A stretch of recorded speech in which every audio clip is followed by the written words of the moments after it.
ونصلی علی رسولہ الکریم اما بعد فاعوذ باللہ من الشیطان الرجیم بسم اللہ الرحمن الرحیم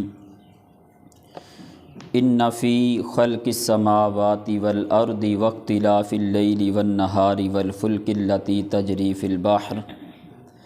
البحر بما ينفع الناس وما انزل اللہ من السماء من ماء فاحیا به الارض بعد موتها وبث فيها من كل دابة وتصريف الرياح والسحاب المسخر بين السماء والأرض لآيات لقوم يعقلون۔ ترجمہ کنز العرفان۔ بے شک آسمانوں اور زمین کی پیدائش اور رات اور دن کی تبدیلی میں اور کشتی میں جو دریا میں لوگوں کے فائدے کے لیے چلتی ہے، اور اس میں جو اللہ نے آسمان سے اتارا پھر اس کے ساتھ مردہ زمین کو زندگی بخشی اور زمین میں ہر قسم کے جانور پھیلائے اور ہواؤں کی گردش اور وہ بادل جو آسمان اور زمین کے درمیان حکم کے پابند ہیں، ان سب میں یقیناً عقل مندوں کے لیے نشانیاں ہیں۔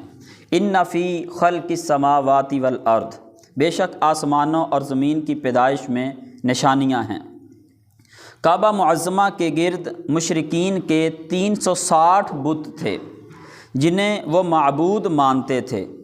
انہیں یہ سن کر بڑی حیرت ہوئی کہ معبود صرف ایک ہے، اس کے سوا کوئی معبود نہیں۔ یعنی وہ لوگ جو پہلے 360 بتوں کی عبادت کرتے تھے، جب ان کو پتہ چلا کہ معبود صرف ایک ہی ہے، ان کے لیے یہ بڑی حیرت کی بات تھی۔ اس لیے انہوں نے حضور صلی اللہ تعالیٰ علیہ وآلہ وسلم سے ایسی آیت طلب کی جس سے اللہ تعالیٰ کی وحدانیت ثابت ہو۔ اس پر یہ آیت مبارکہ نازل ہوئی اور انہیں یہ بتایا گیا کہ آسمان و زمین کی تخلیق، آسمان کی بلندی، اس میں چمکتے ہوئے ستارے، اس کا بغیر ستونوں کے قائم ہونا، سورج، چاند، ستاروں کے ذریعے اس کی زینت، سب اللہ تعالیٰ کی قدرت کی نشانیاں ہیں۔ یوں ہی زمین اور اس کی وسعت،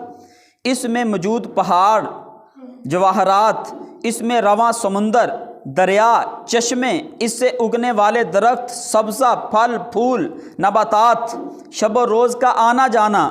دن رات کا چھوٹا بڑا ہونا، سمندر میں بھاری بوجھ کے باوجود کشتیوں کا تیرنا، لوگوں کا اس میں سوار ہونا، سمندری عجائبات، ہواؤں کا چلنا، سمندر کے ذریعے مشرق و مغرب میں تجارت کرنا، سمندر سے بخارات کا اٹھنا، بارش کی صورت میں برسنا، بارش سے خشک اور مردہ زمین کا سبزہ اگانا، اس پانی اور اس کے ثمرات سے زندگی میں باغ و بہار آنا، زمین میں کروڑوں قسم کے حیوانات کا ہونا، ہواؤں کی گردش، ان کے خواص و عجائبات، یہ تمام چیزیں اللہ تعالیٰ کے علم و حکمت اور اس کی قدرت و وحدانیت پر عظیم دلیلیں ہیں۔ یہ سارا تو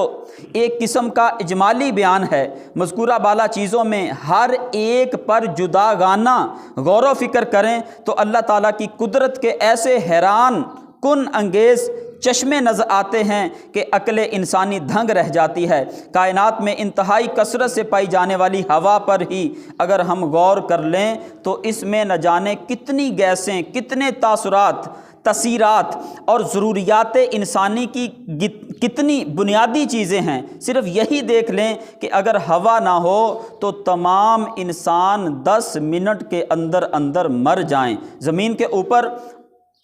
اور ہوا میں پائے جانے والے جانوروں کی حیات ختم ہو جائے، یہ تو قدرت الہی کی ایک قسم کی صرف ایک تاثیر ہے، جبکہ قدرت الہی کی کھربوں سے زائد قسموں میں ایک ایک چیز میں کروڑوں عجائبات ہیں۔